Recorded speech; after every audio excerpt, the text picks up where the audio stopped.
In this video, I'll be talking about a question that we get quite frequently about vocabulary, and often that question is in the form of a comment that says we do a lot of speaking in class, it's a lot of interaction, students enjoy it, but how do we actually focus on vocabulary? I think the best answer to that is to explain what vocabulary is and why that relates to doing lots of speaking activities in the class and how that helps with vocabulary. So the first thing we would look at is what does it actually mean to know a word? And obviously this list is very long, so I'm only going to pick the most important points here. The first and most important point is the fact that if you know a word, you can use it in all four skills and in a specific order. So the first thing is you'd be able to recognize the word, which refers to listening, so hearing it and recognizing it. The second is you'd be able to say it, produce it. The third is you'd be able to recognize when it's written down, you'd be able to read it. And the last one is you'd be able to write it. Now, often when people talk about vocabulary, they actually mean spelling. And spelling is the fourth of those. Now, with isolated words, it is possible to memorize, for example, 20 or 30 or even 100 words, the spelling of those words. And directly after your test, or maybe a few weeks after the test, not be able to recognize that word, not be able to say that word, and potentially read that word in a text and forget what it means. So if you've memorized only the spelling, more often than not, you completely forget the word, which is why it's important to look at all four of the skills. So when we're looking at listening and speaking, obviously the first thing that's important is the pronunciation of the word. Can you recognize the pronunciation of that word in isolation? And can you recognize the pronunciation of that word in a sentence? And often you also need to look at if there's connected speech around the word. Can you recognize it even if there is connected speech? And then the next part, can you recognize the written form and also then the words that go around it? So when we look at the words that go around it, we start looking at things like multiple word forms. For example, have a bath is 3 words, but in essence it's only one, let's call it vocabulary item. It means one thing. And we also look at collocation. So for example, knowing that the word with rain is heavy, we say heavy rain, not big rain. Or if you're talking about your family, you'd say mom and dad, not dad and mom. And you'd say brothers and sisters, not sisters and brothers. We call that collocation.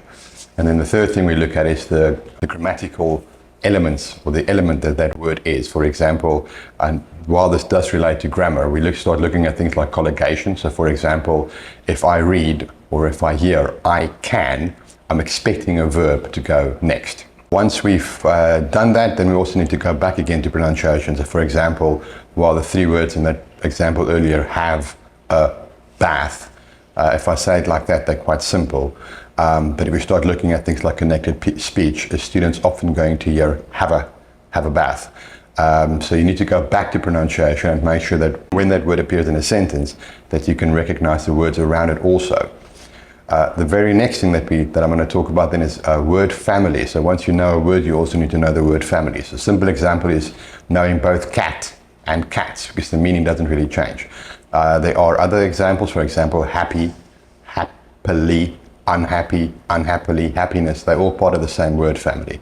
And sometimes the pronunciation of those words change, so it's important, again, to keep pronunciation in mind. For example, photograph as opposed to photography or photographer. And also sometimes the word changes within itself. So for example, long, a word family of that would be length, but the word changes in the written form. Once we've looked at that, we also need to start looking at different meanings of words. So for example, you might know the word run, as in the activity, but the word run can also appear in things like run into, which could mean run into a friend, like meet them, or run into the glass door, which obviously is the same word but 2 different meanings. Run a company, run for president, all of those different meanings of the word. And also connotation, whether the word's a positive or a negative word or a neutral word. So for example, thin and skinny are synonyms. However, if I say somebody is thin, it could be perceived as a compliment. Skinny often means sick.